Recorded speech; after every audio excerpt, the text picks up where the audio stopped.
Alors bonjour à tous et bienvenue dans cette vidéo. Donc aujourd'hui j'ai le plaisir d'être avec Laurence. Bonjour Laurence. Bonjour. Donc j'ai souhaité faire une courte interview de Laurence parce que Laurence fait partie du programme Efficacité Zen.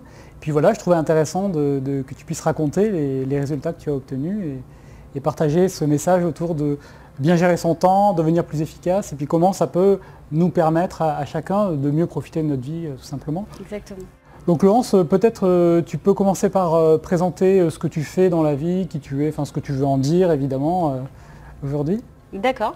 Alors je travaille dans une société de conseil en tant que manager. Je travaille dans le domaine de l'immobilier et donc je fais différentes missions d'assistance à maîtrise d'ouvrage auprès de clients publics et privés, tous sur des missions donc, qui ont trait à l'immobilier. D'accord. Donc du coup, dans ton activité professionnelle, comment était ta gestion du temps avant de rejoindre le programme?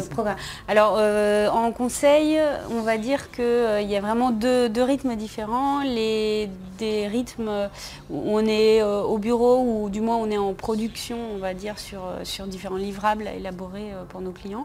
Et puis des journées, donc ce sont des journées plutôt de concentration. Et puis des journées plutôt d'interaction, soit sur des réunions internes quand on travaille en équipe, soit sur des déplacements puisqu'on est beaucoup auprès de nos clients, donc des déplacements pour aller voir nos clients, donc surtout de l'animation de réunions, ça peut être aussi des réunions commerciales, voilà, différentes.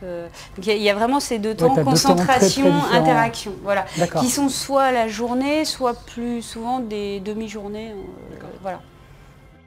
Et quelles étaient les difficultés ou les questions que tu te posais au niveau du temps ou de ta gestion du temps à l'époque? Alors en fait, la difficulté, c'est peut-être justement donc je travaille plutôt sur des productions donc de prestations intellectuelles, donc qui revêtent un caractère assez complexe et qui peuvent parfois mettre plusieurs jours à élaborer. Et donc il s'agit également de gérer une masse d'informations assez importante, même souvent très importante. Et donc de savoir dans la gestion du temps aller être efficace, aller à l'essentiel pour répondre à la fois à la demande du client et puis aussi pour ne pas y passer trop de temps parce qu'il y a besoin de rentabilité économique et puis également pour soi, pour ne pas se perdre dans les méandres d'informations non importantes. Ouais, donc tu as ces projets où tu as effectivement une masse d'informations à traiter et évidemment j'imagine que tu ne peux pas te permettre de lire tout. Voilà, exactement, c'est ça. Pour savoir. Exactement, on ne peut pas être dans l'exhaustivité et il faut surtout, et c'est d'ailleurs ce qu'attendent nos clients, c'est cette capacité à aller à l'essentiel et à savoir dans une masse d'informations, extraire l'information pertinente qui va les aider, qui va représenter un outil d'aide à la décision parce que les missions de conseil c'est avant tout aider le client à prendre la bonne décision et qui va l'aider à être pertinent au niveau économique, au niveau investissement, etc. D'accord. Donc là, par rapport à ça, tu m'avais dit avant l'interview que tu avais justement un petit côté perfectionniste. Voilà, tout à fait. Donc, comment ce petit côté perfectionniste, parce que beaucoup d'entre nous sommes perfectionnistes, avons eu tendance à vouloir vraiment bien faire, à vouloir consacrer plus de temps pour être sûr que tout est vraiment, qu'on a tout compris, qu'on a tout bien présenté, donc vraiment ce côté de vouloir aller jusqu'au bout. Comment ce côté-là, et puis avec la nécessité d'aller assez vite et puis d'aller droit à l'essentiel, Alors en fait, c'est assez amusant parce que quand on est perfectionniste, on a justement tendance à vouloir aller au bout des choses et à tout faire. Et avant la formation, ça se traduisait beaucoup par je me noie un peu dans plein de choses. Alors évidemment, j'apprends aussi beaucoup de choses et du coup, je deviens plus performante parce que je connais beaucoup de choses.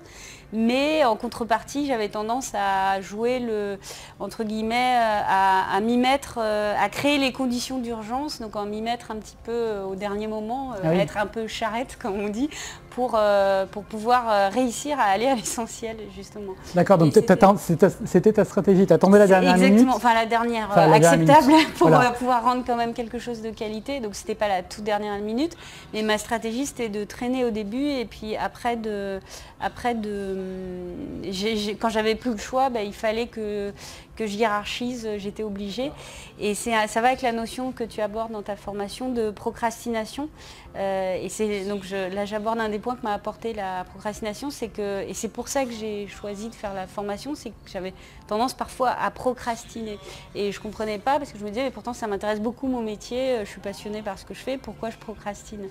Et en fait, c'est la réponse que m'a apporté ta formation, c'est que c'était un manque de clarté sur les objectifs. Et justement, à cause de toutes ces informations à manipuler, c'était pas toujours très clair pour moi de où il fallait aller, etc. Et donc maintenant, j'ai plus tendance à d'abord définir l'objectif, à clarifier les choses, ce qui me permet après d'aller beaucoup plus facilement vers l'essentiel et vers ce qui est important. Donc tu as développé ce que j'aime bien appeler une espèce de perfectionnisme éclairé, quoi. Voilà, c'est-à-dire tu es toujours perfectionniste dans le fond parce qu'on ne se change pas. Seulement tu l'appliques à des endroits assez stratégiques. Exactement. Et il y a un cadre autour. Exactement. Et ce que tu dis, c'est important parce qu'avant, j'ai toujours vu le perfectionnisme comme un défaut à corriger. Et ça en est un parce qu'on peut perdre beaucoup de temps quand on est perfectionniste. Oui. Mais maintenant, j'ai aussi compris, et quand tu parles notamment de s'appuyer sur ses talents et ses forces, je me suis rendu compte que le perfectionniste, il a aussi une grande qualité, c'est qu'il est capable de faire de l'excellence et que c'est l'excellence qui fait qu'en conseil, on décroche des missions, que les clients sont satisfaits, reviennent, etc. Et donc finalement pas voir ça comme pas s'auto-flageller entre guillemets en se disant c'est pas bien, c'est pas comme ça, mais se rendre compte que c'est aussi une force et qu'il faut s'appuyer dessus, mais la canaliser en fait dans les moments, c'est comme tu dis le perfectionnisme éclairé, donc la canaliser dans les moments où on en a besoin en fait, et pas tout le temps. En fait, pas être tout le temps perfectionniste, être perfectionniste sur des moments ciblés quand il faut le... Ouais.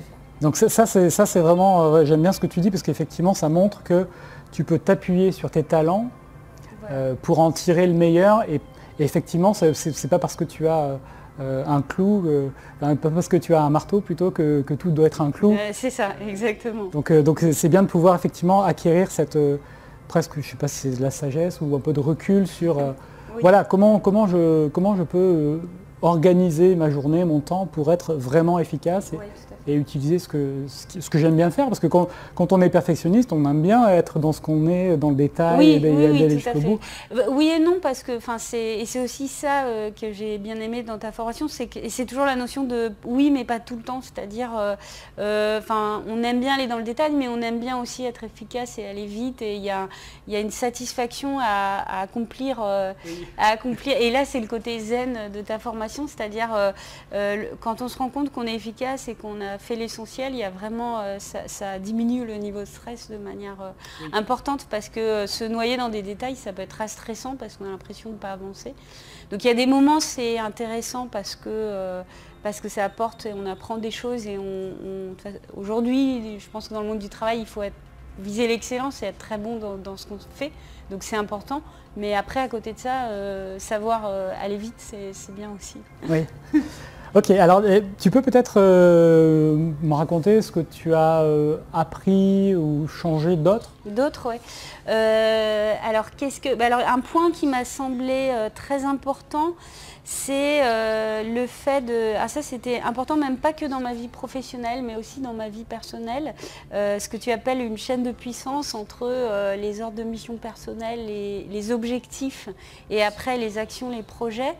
J'ai trouvé ça assez éclairant, même.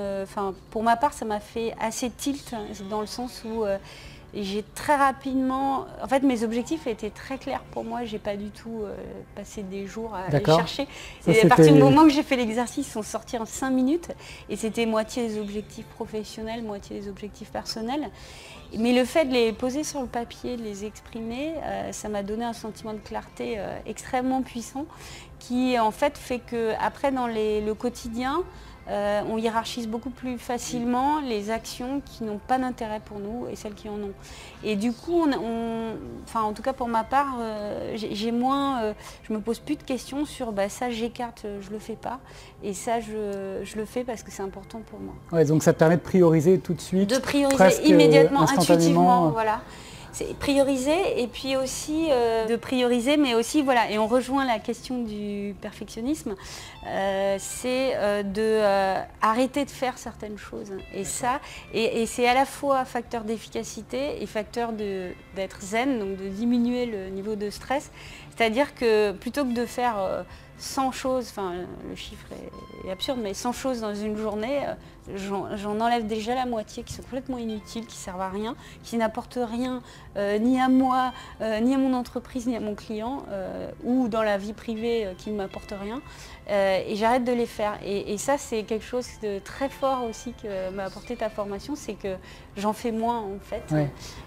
C'est tout le paradoxe, hein. En faisant moins, tu en fais plus. Exactement, et en faisant moins, et c'est aussi ce que tu évoques à un moment, c'est se concentrer sur les actions à effet de levier.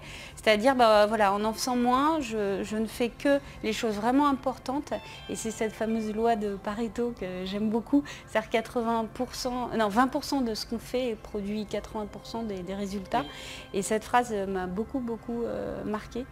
Et même si je l'avais déjà entendu comme ça, le fait, je pense, ça revient de manière assez récurrente dans plusieurs aspects de ta formation.